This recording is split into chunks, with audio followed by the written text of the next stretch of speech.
저 아저씨한테 치킨이라도 한 조각 얻어먹었어. 그럼 당신 가게는 오늘부터 영업 정지야. 그들은 교묘하게 강철민을 고립시키고 있었다. 시장 상인들의 원망이 서서히 강철민을 향하기 시작했다. 흑사파의 괴롭힘은 날이 갈수록 집요하고 악랄해졌다.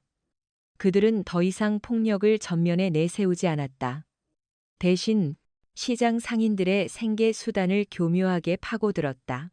과일 좌판에는 밤사이 누군가 오물을 뿌려 놓았고 생선 가게의 수조는 이유 없이 깨져 있었다.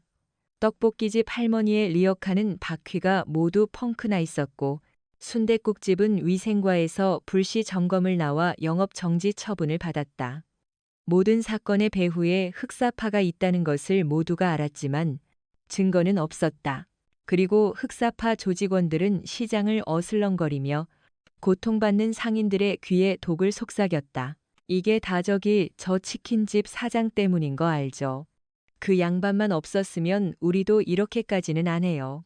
괜히 영웅놀이 하다가 시장 전체를 망하게 생겼네. 여러분만 힘들어지는 거예요. 그 아저씨한테 가서 말하세요. 제발 좀 가만히 있으라고. 독은 빠르게 퍼져나갔다. 처음에는 강철민을 영웅처럼 떠받들던 상인들의 눈빛이 변하기 시작했다. 당장의 생계가 위협받자 그들의 원망은 자연스럽게 원인을 제공한 강철민에게로 향했다. 그들은 더 이상 강철민의 가게에 들르지 않았고 마주쳐도 못 본 척 고개를 돌렸다. 강철민의 치킨집은 어느새 시장 안에 외로운 섬이 되어버렸다. 강철민은 모든 것을 알고 있었지만 아무 말도 하지 않았다. 그는 여전히 묵묵히 가게 문을 열고 아무도 찾지 않는 치킨을 튀겼다. 그의 무심한 표정 뒤에 어떤 감정이 소용돌이치고 있는지 아무도 알지 못했다. 어느 날 저녁, 가게 문을 닫으려는 강철민에게 박준서가 찾아왔다. 그의 얼굴은 수심으로 가득 차 있었다. 사장님, 죄송해요. 저희 할머니가 사장님 때문에 너무 힘들다고 이제 그만 시장을 떠나달라고 전해달래요. 준서의 목소리는 떨리고 있었다. 저도 이러고 싶지 않은데 시장 사람들이 다 사장님만 쳐다보고 있어요. 사장님이 나서서 해결해 주길 바라면서도 동시에 사장님이 사라져 주길 바라고 있어요. 강철민은 말없이 준서를 바라보았다. 그의 눈에는 어떤 원망도 실망도 담겨 있지 않았다. 그는 그저 고개를 한번 끄덕일 뿐이었다. 알겠습니다. 할머니께는 걱정 마시라고 전해주세요. 준서가 돌아간 뒤 강철민은 텅 빈 가게에 홀로 앉아 있었다. 어둠이 내린 시장은 쥐 죽은 듯 고요했다. 그는 기름때 묻은 자신의 손을 내려다보았다. 수많은 적을 상대하고 국가의 비밀 임무를 수행했던 이 손. 하지만 지금은 자신 때문에 고통받는 평범한 이웃들을 위해 아무것도 할 수 없다는 무력감에 휩싸였다. 그때 가게 문이 조심스럽게 열리며 최 형사가 들어왔다. 그의 손에는 따뜻한 소주 한 병이 들려 있었다. 혼자 마시면 맛없을 것 같아서 최 형사는 말없이 강철민의 맞은편에 앉아 잔을 채웠다. 힘들지? 캐레샨도니도 세다 메뉴도도 타파레. 강철민은 대답 대신 쓴웃음을 지었다. 최 형사는 잔을 비우고는 낮은 목소리로 말했다. 당신 그림자 부대 사람이었지? 뉴그로, 알베리. 강철민의 어깨가 순간 굳어졌다. 그림자 부대, 공식적으로는 존재하지 않는 국가의 가장 어두운 곳에서 비밀 임무를 수행하던 비공식 특수부대, 그 이름을 아는 사람은 극소수였다. 어떻게? 인통겐 주야싱. 와싱 이분 영반치 하근 이분 영반. 내 동기 녀석이 그 부대 창설 멤버였어. 20년 전 작전에서 전사했지만 그 친구한테 들었지. 국가를 위해 모든 것을 바치고도 존재 자체를 부정당하는 사람들이 있다고. 최 형사는 강철민의 눈을 똑바로 바라보았다. 당신도 그중 한 명이겠지. 어떤 임무를 수행했는지. 왜 모든 걸 버리고 여기 와서 닭을 튀기고 있는지는 묻지 않겠네. 하지만 이것 하나만은 알아둬. 당신은 혼자가 아니야. 최 형사의 진심 어린 위로에도 강철민의 마음은 무겁게 가라앉아 있었다. 그는 자신이 과연 이 시장 사람들을 지킬 자격이 있는지 아니면 그저 더 큰 불행을 가져오는 재앙 덩어리인지 혼란스러웠다.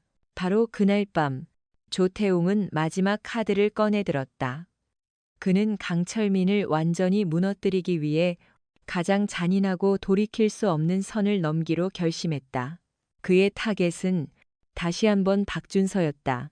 늦은 밤 할머니의 약을 사서 돌아오던 준서의 앞을 검은 차 한 대가 막아섰다.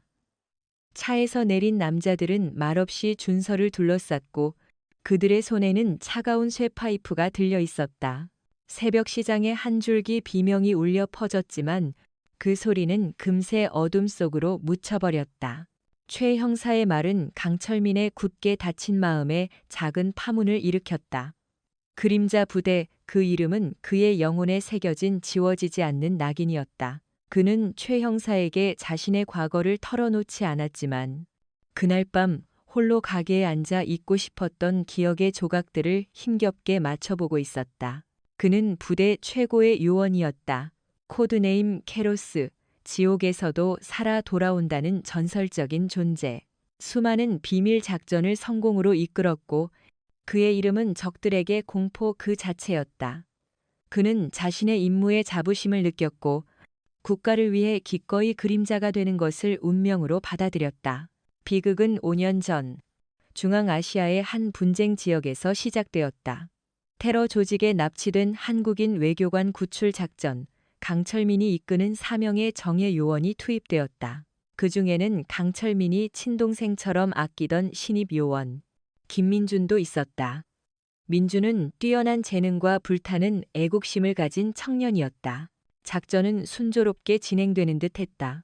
하지만 적의 아지트에 침투했을 때 그들은 함정에 빠졌다. 정보가 유출된 것이었다. 사방에서 총알이 빗발쳤고 팀은 순식간에 고립되었다. 강철민은 냉철하게 상황을 판단하며 퇴로를 확보하려 했다. 바로 그때 적의 총탄 하나가 강철민을 향해 날아들었다. 대장님, and agent Piaus. 민준이 몸을 날려 강철민을 밀쳐냈다. 대신 총알을 맞은 것은 민준의 가슴이었다. 강철민의 품에 안긴 민준은 피를 토하며 마지막 말을 남겼다. 대장님, 제 가족 부탁합니다. 강철민은 울부짖었다. 하지만 전장은 슬픔을 허락하지 않았다. 그는 남은 대원들을 이끌고 지옥 같은 현장을 빠져나와야 했다. 작전은 결국 실패로 끝났고 외교관과 민주는 돌아오지 못했다. 귀국 후 강철민은 정보 유출의 배후를 파헤치려 했다. 하지만 그는 거대한 벽에 부딪혔다. 상부는 작전 실패의 책임을 현장 지휘관인 그에게 돌리려 했고 정보 유출에 대한 조사는 흐지부지 되었다. 그는 깨달았다. 자신이 목숨 바쳐 충성했던 국가 안에는 자신의 이익을 위해 동료를 사지로 내모는 괴물들이 존재한다는 것을. 그는 모든 것을 버렸다. 계급도, 명예도, 그리고 캐로스라는 이름도. 그는 그림자 부대를 떠나 완벽한 유령이 되었다. 국가 기밀을 다루던 그의 모든 기록은 삭제되었고 그는 세상에 존재하지 않는 사람이 되었다.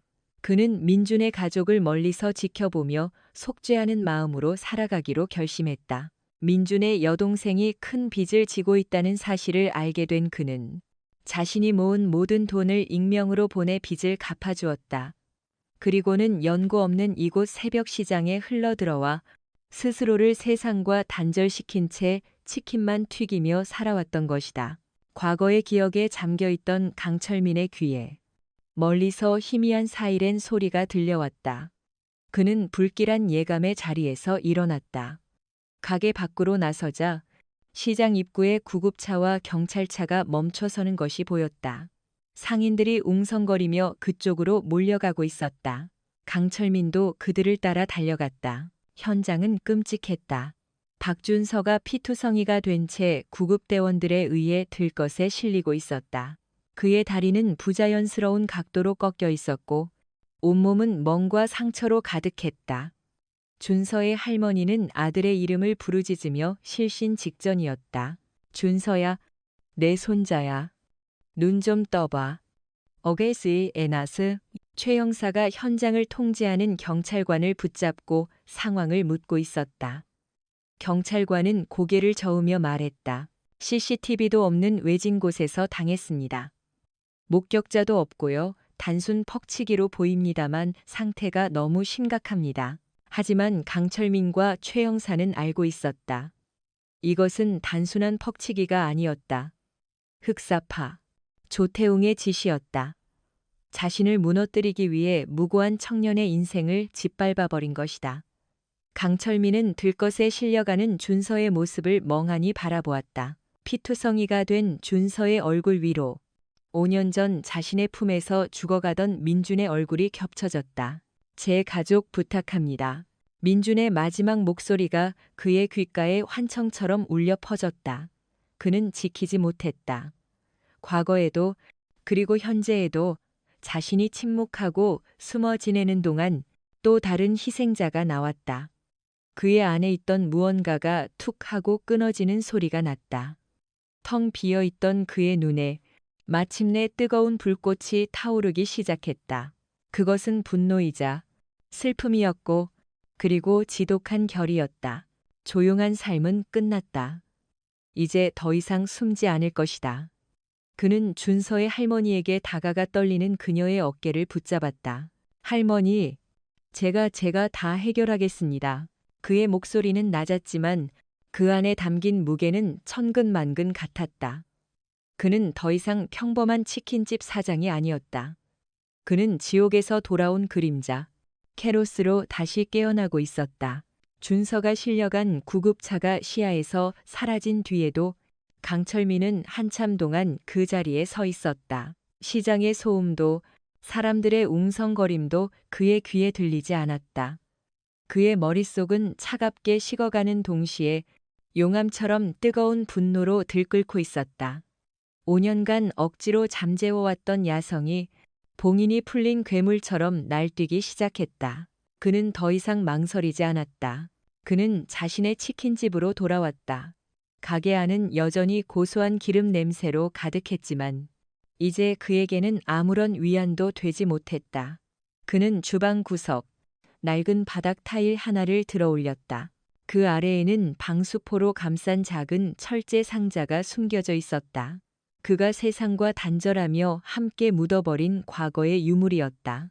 상자 안에는 낡은 위성 전화기 한 대와 여러 개의 가짜 신분증, 그리고 묵직한 권총 한 자루가 들어 있었다.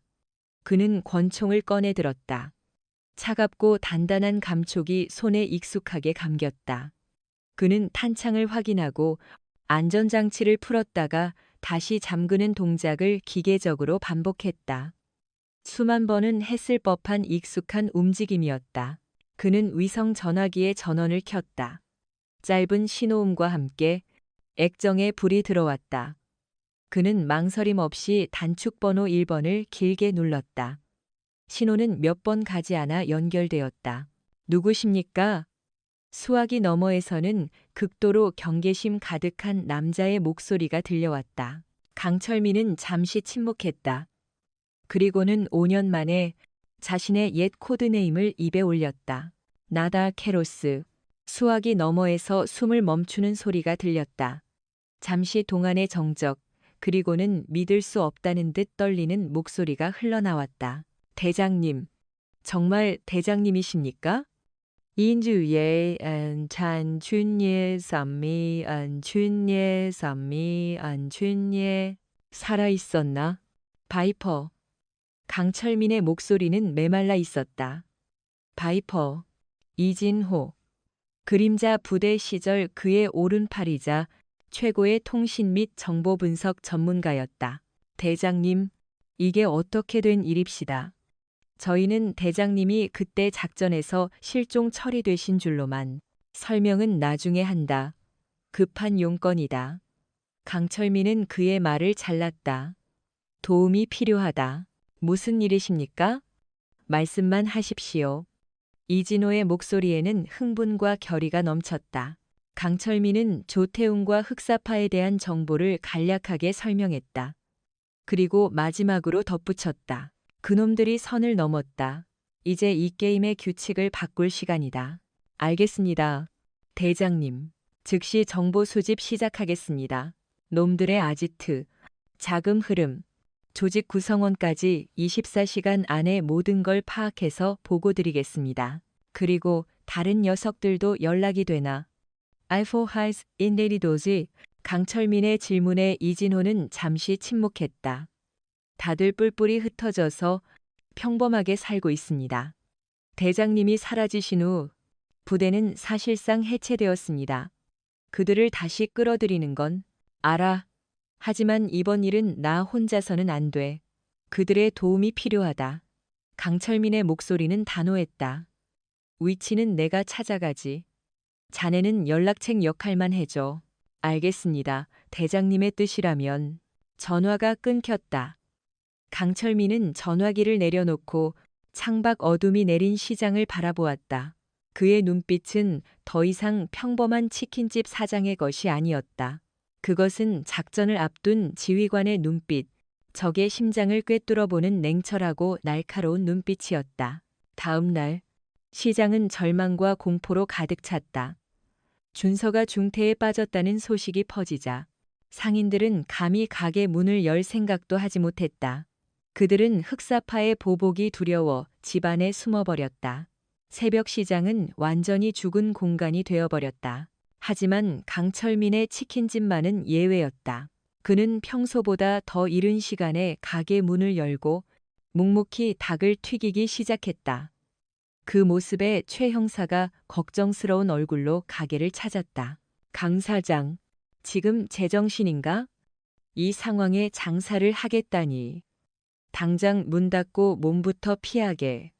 안 되사라, 안 되사라, 안 되사라. 강철민은 닭을 뒤집으며 아무렇지도 않게 대답했다. 오늘 장사가 잘 될 겁니다.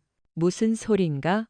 지금 시장에 개미 새끼 한 마리 없는데 쥐야피 이소르르 손님들이 곧 올 겁니다. 강철민이 최 형사를 돌아보았다. 그의 눈빛은 어제와는 완전히 달라져 있었다. 그 안에는 절대적인 자신감과 함께 폭풍전야의 고요함이 깃들어 있었다. 아주 특별한 손님들이요. 최 형사는 그의 말뜻을 이해할 수 없었다. 하지만 그는 강철민의 눈빛에서 무언가 거대하고 돌이킬 수 없는 일이 시작되었음을 직감했다. 그리고 그 예감은 정확했다. 그날 오후, 강철민의 가게 앞에 낡은 트럭 한 대가 멈춰 섰다. 트럭에서 내린 사람은 기름때 묻은 작업복을 입은 과묵한 표정의 남자였다. 그는 가게 안으로 들어와 묵묵히 강철민의 앞에 섰다. 오랜만입니다. 대장님, 그는 그림자 부대의 폭파 및 중화기 전문가, 코드네임 노매드였다. 이제 흩어졌던 그림자들이 다시 모이기 시작했다. 노매드, 차태식. 그는 부대 해체 후 강원도 산골의 작은 정비소에서 자동차를 수리하며 조용히 살고 있었다. 세상과 담을 쌓고 과거의 기억을 잊으려 애썼다. 하지만 그의 가슴 속에는 언제나 지워지지 않는 불씨가 남아 있었다. 바로 강철민, 그의 대장에 대한 그리움과 충성심이었다. 이진호를 통해 강철민이 살아있다는 소식을 들었을 때 그는 한치의 망설임도 없이 정비소 문을 닫고 서울로 향했다. 몸은 좀 어떠냐? 강철민이 차태식의 어깨를 툭 치며 물었다. 녹슬었지만 아직 쓸만합니다. 차태식의 대답은 짧았지만 그의 눈빛은 굳건한 신뢰로 빛나고 있었다. 두 사람이 말없이 마주 보고 있을 때 가게 문이 다시 열렸다. 이번에는 바닷바람 냄새를 물씬 풍기는 거친 인상의 남자가 들어왔다. 그의 팔뚝은 뱃사람 특유의 그을린 피부와 단단한 근육으로 가득 차 있었다. 대장님, 살아계셨군요. 이 개자식. 혼자만 살아남아서 치킨이나 튀기고 있을 줄 알았으면 그때 바다에 던져버리는 건데. 거친 말투와는 달리 그의 눈가는 붉게 젖어 있었다.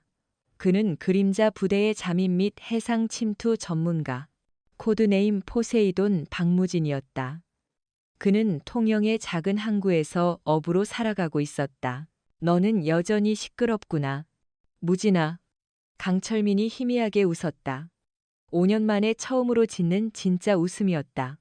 보고 싶었습니다. 대장님 박무진이 강철민을 와락 껴안았다. 강철민, 차태식, 박무진. 한때 국가의 가장 날카로운 창과 방패였던 세 남자가 허름한 치킨집에 다시 모였다. 이진호는 원격으로 그들과 함께하고 있었다. 그림자 부대의 핵심 멤버들이 다시 뭉친 것이다. 강철민은 가게 문을 잠그고 안쪽 창고로 그들을 이끌었다.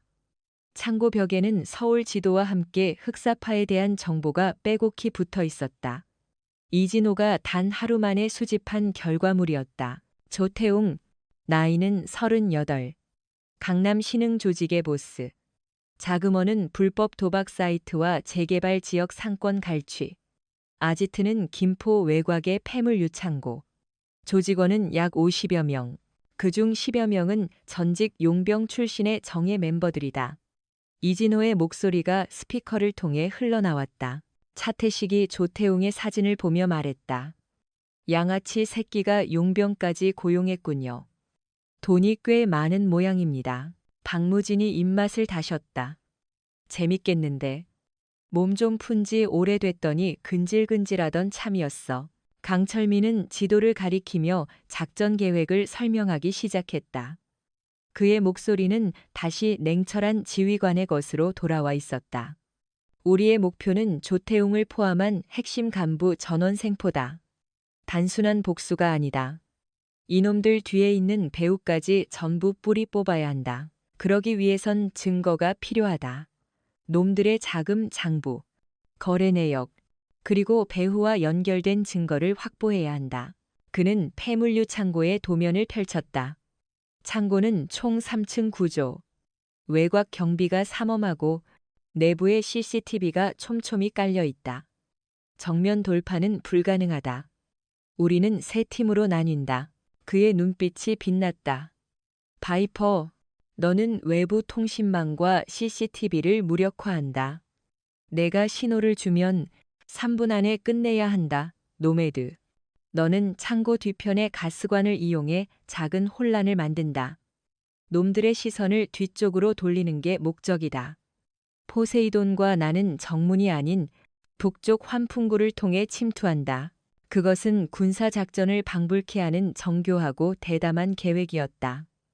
옛 동료들은 한치의 이견도 없이 고개를 끄덕였다. 그들의 눈에는 다시 과거의 활기가 돌아와 있었다. 데이는 내일 밤 10시다. 달이 없는 그룹날. 놈들이 가장 방심하는 시간이다. 강철민이 선언했다. 이번 작전의 이름은 새벽의 심판이다. 더 이상 이 시장에 어둠이 내리지 않도록 우리가 직접 새벽을 가져온다. 그 시간, 최 형사는 병원에서 준서의 상태를 확인하고 있었다. 다행히 생명에는 지장이 없었지만 다리 골절이 심해 앞으로 정상적으로 걷기 어려울 수도 있다는 진단을 받았다. 최 형사는 분노에 떨며 경찰서로 향했다. 그는 서장실 문을 박차고 들어가 소리쳤다. 당신들 대체 뭐하는 사람들이야? 시장에서 대놓고 조폭들이 활개치고 다니는데 수수방관만 하고 있을 건가? 남메레, 남메레, 남메레, 남메레. 서장은 난처한 표정으로 그를 말렸다. 최 형사, 진정하게. 우리도 노력하고 있어. 하지만 증거가 없지 않나. 증거가 없으면 만들어서라도 잡아야 할 거 아니야. 그게 경찰이 할 일 아니냐고. 내뉴니라, 제리라, 오시이라, 오시. 함부로 말하지 마. 흑사파 뒤에 누가 있는지 알기나 해. 괜히 건드렸다가 우리 목이 날아갈 수도 있어. 안두 바고 센도 바고 세메루 센도 바로. 최 형사는 절망했다. 경찰 조직마저 썩어 있었다. 그는 경찰서를 나오며 결심했다. 법이 그들을 심판하지 못한다면 자신이 직접 하겠다고. 그는 강철민을 찾아갔다. 그리고 그곳에서 작전 준비를 마친 그림자 부대원들과 마주쳤다. 최 형사는 그들의 눈빛에서 자신이 평생을 추구했던 진짜 정의를 보았다. 나도 같이 가게 해주게. 최 형사가 떨리는 목소리로 말했다.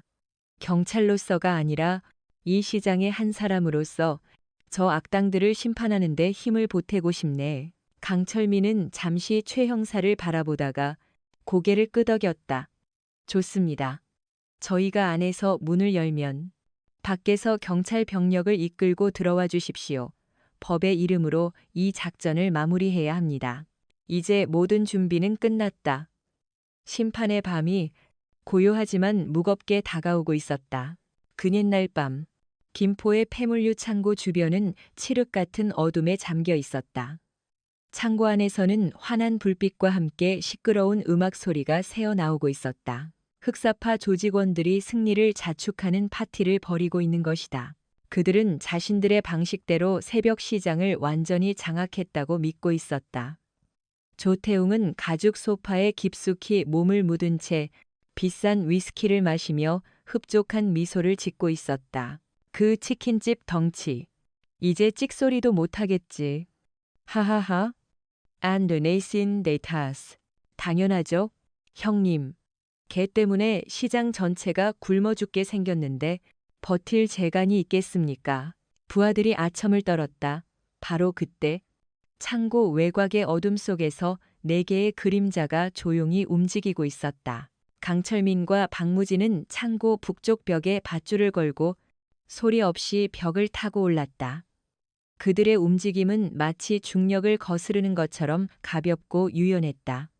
옥상에 도착한 그들은 환풍구 덮개를 조용히 열고 안으로 잠입했다. 창고 내부는 복잡한 철골 구조물과 높은 선반들로 가득 차 있어 그림자처럼 숨어 이동하기에 최적의 장소였다. 같은 시각, 창고 뒤편에서는 차태식이 가스관 밸브에 소형 폭발 장치를 설치하고 있었다. 타이머를 맞춘 그는 조용히 자리를 떴다.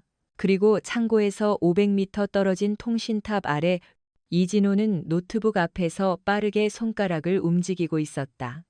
그의 화면에는 창고의 보안 시스템 회로도가 복잡하게 펼쳐져 있었다. 3, 2, 1 지금이다. 강철민이 무전기로 짧은 신호를 보냈다. 그 순간 이진호가 엔터키를 눌렀다. 창고 내부의 모든 CCTV 화면이 지지직거리며 검게 변했고 외부 통신망은 완전히 두절되었다. 동시에 차태식이 설치한 장치가 펑 하는 작은 폭발음과 함께 터지며 가스 누출 경보가 요란하게 울리기 시작했다. 뭐야? 무슨 소리야?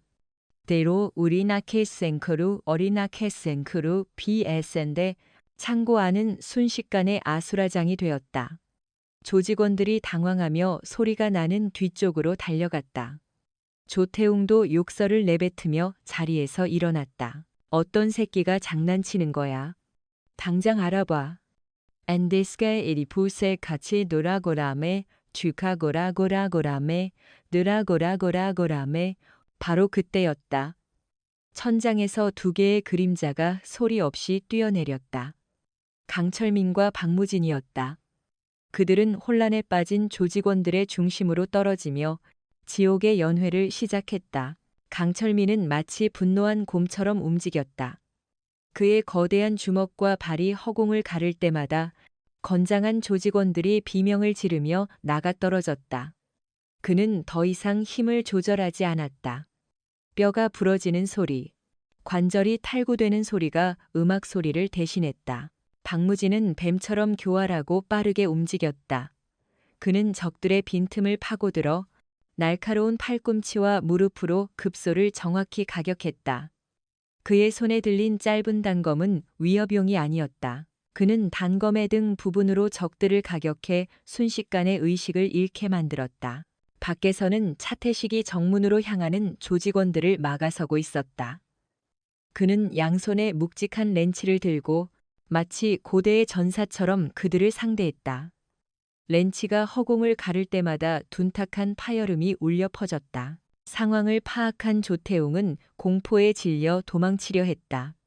그는 자신의 사무실로 달려가 비밀 통로를 통해 빠져나가려 했다. 하지만 사무실 문 앞에는 산처럼 거대한 그림자가 그를 기다리고 있었다. 강철민이었다. 어디 가시려고?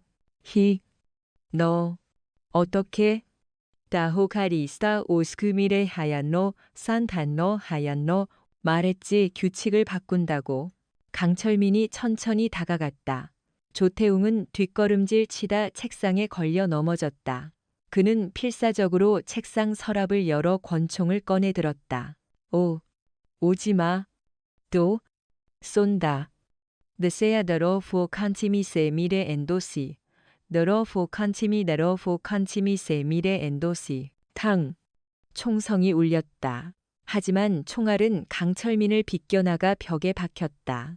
강철민은 총알을 피한 것이 아니었다. 그는 총성이 울리기 직전에 이미 움직여 조태웅의 손목을 꺾어버린 것이다. 으아악. 인데 뭐니, 노란데이 마로 이 사이라 소란데야. 권총이 바닥에 떨어졌다. 강철민은 조태웅의 멱살을 잡고 들어올렸다. 그리고는 그의 귓가에 얼음보다 차가운 목소리로 속삭였다. 이제 진짜 심판을 시작하자. 그 순간 창고에 거대한 철문이 열리며 수십 개의 손전등 불빛이 쏟아져 들어왔다. 최 형사가 이끄는 경찰 특공대였다. 그들은 처참하게 쓰러져 있는 흑사파 조직원들과 그 중심에 서서 조태웅을 제압하고 있는 강철민의 모습을 보고 입을 다물지 못했다. 최 형사가 확성기를 들고 외쳤다. 모두 무기를 버리고 투항하라. 너희들은 완전히 포위됐다. 이스레스 파렌들의 완드루세이 사우리스 조태웅은 망연자실한 표정으로 중얼거렸다. 끝났어. 다 끝났어. 하지만 그는 이내 광기 어린 웃음을 터뜨리기 시작했다. 하하하. 내가 끝이라고. 웃기지 마. 너희들은 진짜 괴물이 누군지 아직 몰라. 나는 그냥 꼬리일 뿐이라고. 프리베레리 르네더 무치에. 그의 말에 강철민과 최 형사의 표정이 굳어졌다. 이 사건의 배후에 상상보다 훨씬 더 거대한 어둠이 존재하고 있음을 직감한 것이다. 조태웅의 광기 어린 외침은 폐물류 창고의 차가운 공기를 갈랐다. 경찰 특공대가 현장을 완전히 장악했고 흑사파 조직원들은 저항 한 번 제대로 못하고 수갑이 채워졌다. 강철민은 조태웅을 최 형사에게 인계했다. 그는 더 이상 폭력을 쓰지 않았지만 그의 눈빛만으로도 조태웅은 겁에 질려 꼼짝 못했다. 취조실 안. 조태웅은 처음에는 묵비권을 행사하며 버텼다. 하지만 최 형사가 강철민 팀이 확보한 장부와 거래 내역을 그의 앞에 던져놓자 그의 표정은 무너지기 시작했다. 장부에는 흑사파의 불법 자금 흐름뿐만 아니라 그 돈이 흘러들어간 최종 목적지까지 상세히 기록되어 있었다. 신도건설. 그리고 현직 시의원인 박민규까지. 배포가 보통이 아니군. 최 형사가 혀를 찼다. 조태웅은 모든 것을 체념한 듯 입을 열었다. 그 양반들이 진짜 몸통이야. 나는 그냥 그들이 던져주는 뼈다귀나 받아먹던 개였다고. 그의 진술을 통해 거대한 부패의 퍼즐이 맞춰지기 시작했다. 신도건설은 새벽시장 재개발 사업의 시행사였고 박민규 의원은 그 사업에 대한 인허가권을 쥔 도시계획위원회의 위원장이었다. 그들은 헐값에 시장을 매입하기 위해 흑사파를 이용해 상인들을 내쫓고 시장의 가치를 의도적으로 떨어뜨려 왔던 것이다. 박준서를 공격한 것 역시 그들의 계획 일부였다. 공포 분위기를 극대화시켜 상인들이 스스로 떠나게 만들려는 비열한 수법이었다. 강철민. 그 치킨집 사장만 아니었어도 모든 게 완벽했는데. 조태웅이 분한 듯 중얼거렸다. 최 형사는 즉시 박민규 의원과 신도건설에 대한 수사를 상부에 요청했다. 하지만 돌아온 것은 예상치 못한 압력이었다. 경찰청장은 증거가 불충분하다며 수사 불가를 통보했고 오히려 최 형사에게 이번 사건에서 손을 떼라고 경고했다. 배후 세력의 힘은 경찰 조직의 최고위층까지 뻗어 있었던 것이다. 이대로 묻을 수는 없어. 최 형사는 분노했지만 공식적인 방법으로는 더 이상 나아갈 수 없다는 것을 깨달았다. 그는 다시 강철민을 찾아갔다. 강철민과 그의 동료들은 치킨집 창고에서 조용히 상황을 지켜보고 있었다. 역시 그렇게 나오는군. 강철민은 최 형사의 이야기를 듣고도 별로 놀라지 않은 표정이었다. 예상했던 시나리오입니다. 그럼 이제 어떻게 할 건가? 이대로 저 악당들이 빠져나가게 둘 건가? 최 형사가 답답한 듯 물었다. 강철민은 벽에 걸린 지도를 바라보았다. 그의 눈은 이제 박민규 의원의 사무실과 신도건설본사 건물을 향해 있었다. 법이 그들을 심판하지 못한다면 우리가 직접 증거를 세상에 공개해야 합니다. 이진호가 노트북 화면을 가리키며 말했다. 박민규 의원의 자금 세탁 경로를 추적했습니다. 차명 계좌와 페이퍼 컴퍼니를 이용했지만 꼬리가 너무 깁니다. 털면 먼지가 아니라 암석이 쏟아질 겁니다. 신도건설 역시 마찬가지입니다.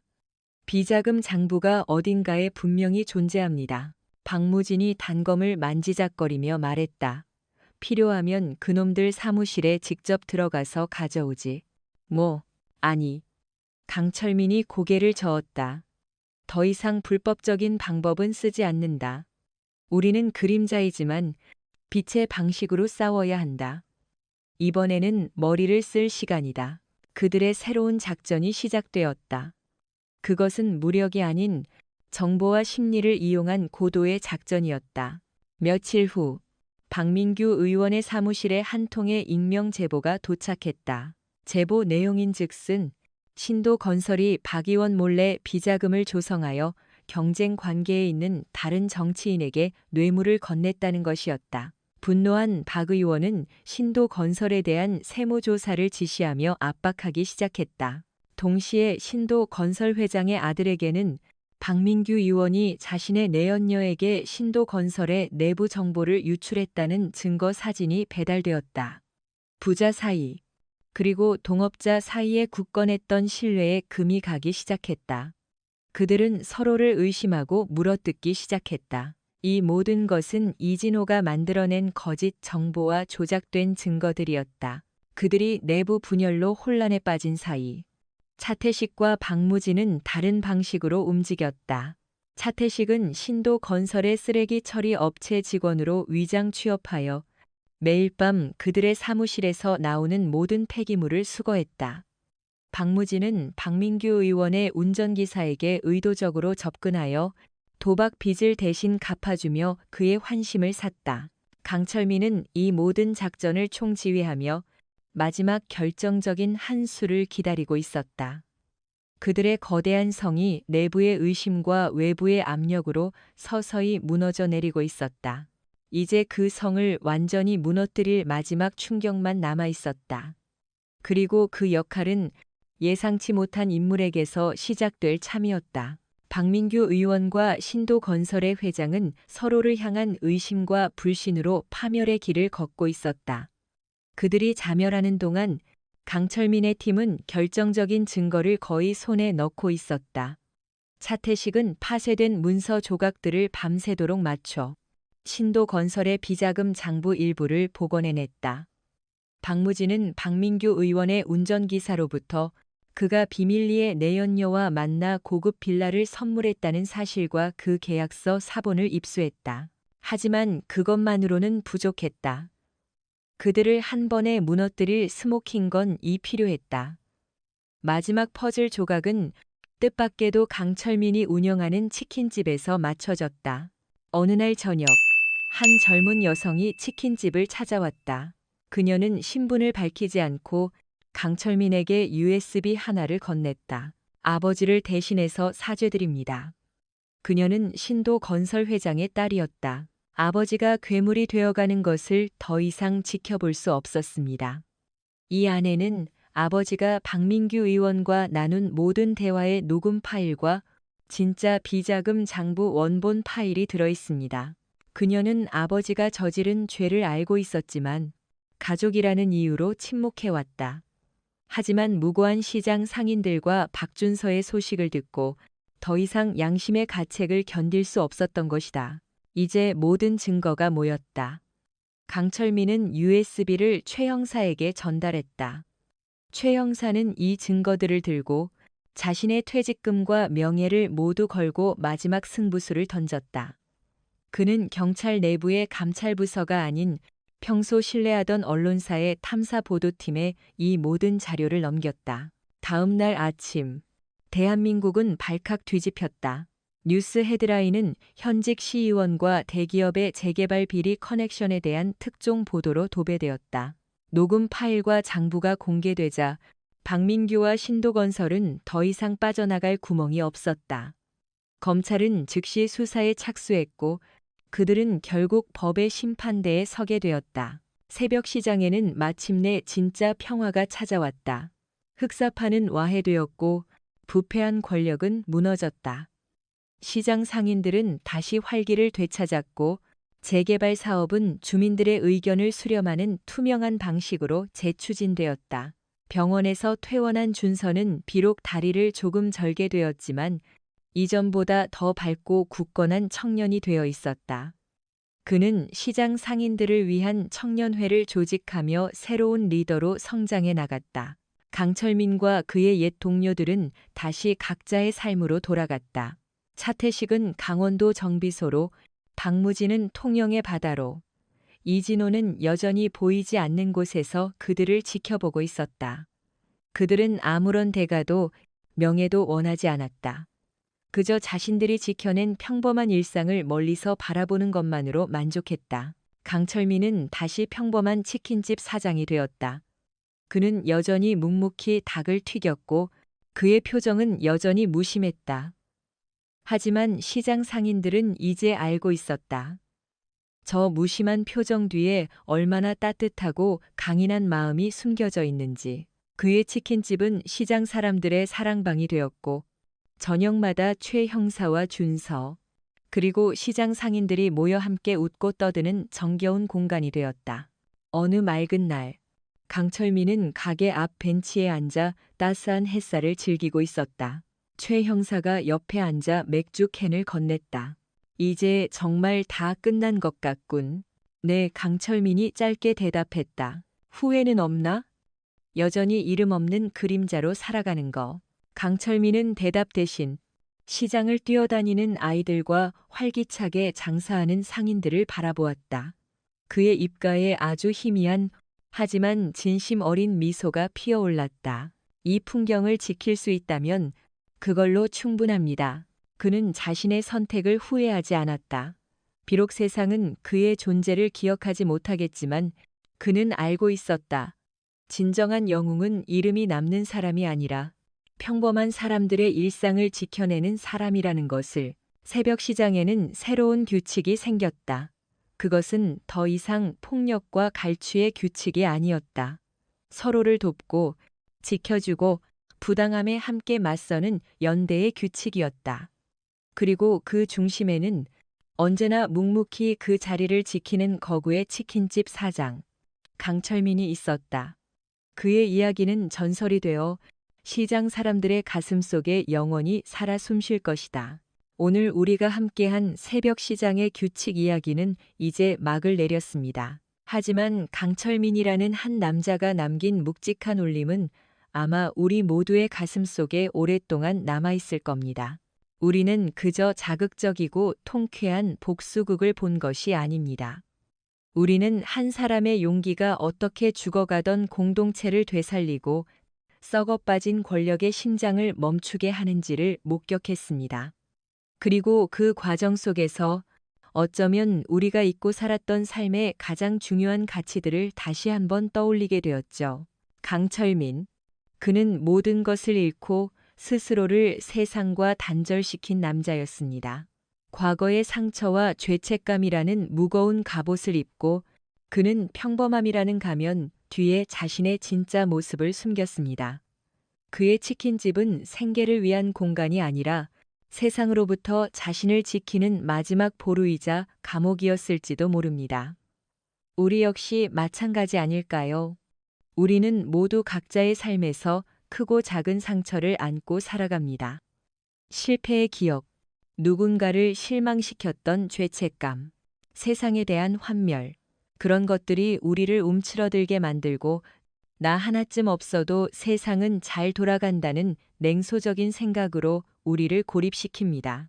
강철민처럼 우리도 스스로를 작고 평범한 존재로 규정하며 더 이상 상처받지 않기 위해 침묵하는 법을 배우게 되죠. 하지만 이야기는 우리에게 질문을 던집니다. 진정한 평범함이란 무엇인가? 그것은 부당함 앞에서 눈을 감고 불의를 못 본 척하며 나에게 피해가 오지 않기만을 바라는 소극적인 삶인가? 강철민은 처음에는 그런 삶을 선택했습니다. 하지만 그의 눈앞에서 짓밟히는 약자의 눈물을 보았을 때 그는 더 이상 침묵할 수 없었습니다. 그의 안에서 잠자고 있던 거인이 깨어난 것은 그가 특별한 영웅이어서가 아니었습니다. 그의 마음속에 아직 꺼지지 않은 작은 불씨, 바로 공감이라는 인간 본연의 감정 때문이었습니다. 쓰러진 할머니의 모습에서 피투성이가 된 청년의 얼굴에서 그는 과거 자신이 지키지 못했던 동료의 얼굴을 보았고 더 이상 같은 비극을 반복해서는 안 된다는 책임감을 느꼈습니다. 이것이 이야기가 우리에게 주는 첫 번째 교훈입니다. 진정한 용기는 타고나는 것이 아니라 타인의 고통에 공감하는 마음에서 시작된다는 것입니다. 우리는 세상을 바꿀 만한 거대한 힘을 가지고 있지 않을지도 모릅니다. 하지만 공경에 처한 이웃의 손을 잡아주고 부당한 일에 그건 옳지 않다고 작은 목소리라도 내어줄 때 우리는 이미 세상을 바꾸는 첫걸음을 내디딘 것입니다. 당신의 작은 관심과 용기가 절망에 빠진 누군가에게는 세상을 다 얻은 것과 같은 희망이 될 수 있습니다. 또한 강철민의 곁에는 그를 믿고 지지해준 사람들이 있었습니다.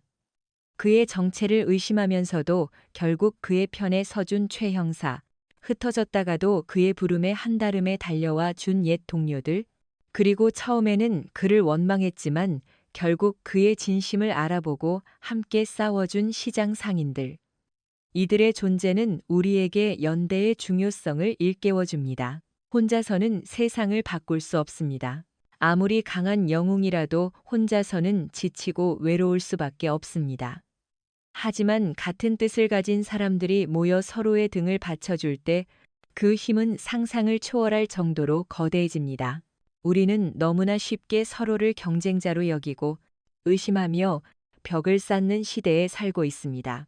하지만 이 이야기는 말합니다. 당신의 곁에 있는 평범한 이웃이 당신의 가장 든든한 동료가 될 수 있다고.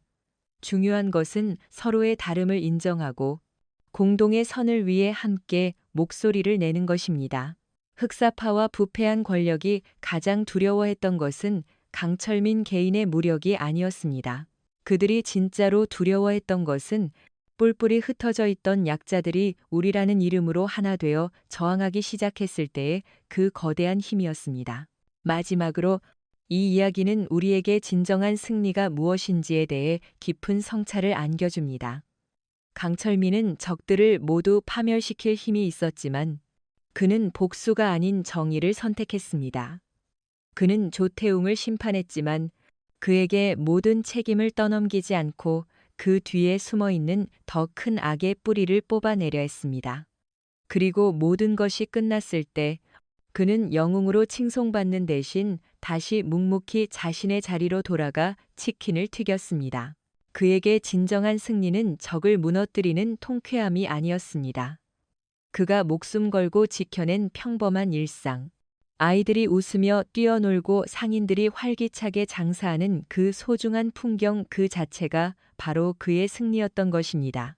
우리는 종종 성공과 승리를 남들보다 더 높은 곳에 오르고 더 많은 것을 소유하는 것이라고 생각합니다. 하지만 이 이야기는 우리에게 가르쳐 줍니다.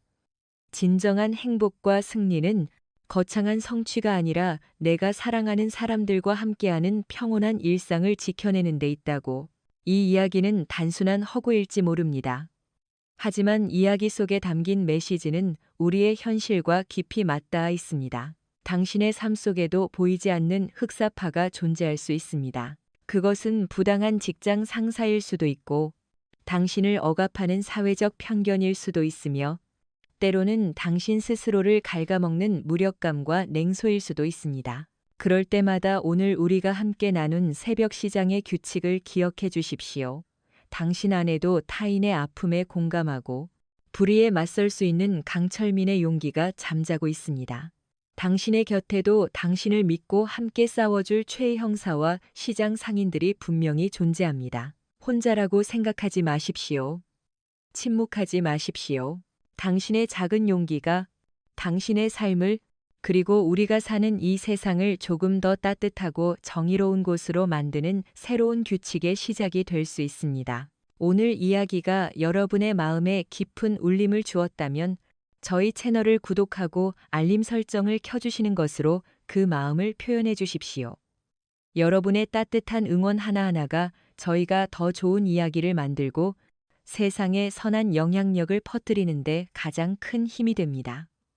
다음 시간에도 여러분의 삶의 위로와 용기를 주는 이야기로 다시 찾아뵙겠습니다.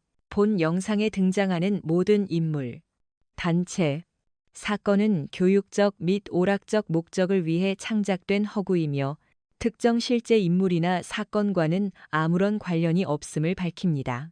본 콘텐츠는 드라마적 구성을 통해 삶의 교훈과 가치를 전달하고자 제작되었으며 내용의 해석과 적용은 시청자 개인의 판단에 따릅니다. 제작진은 본 영상으로 인해 발생하는 어떠한 직접적, 간접적 결과에 대해서도 법적 책임을 지지 않습니다.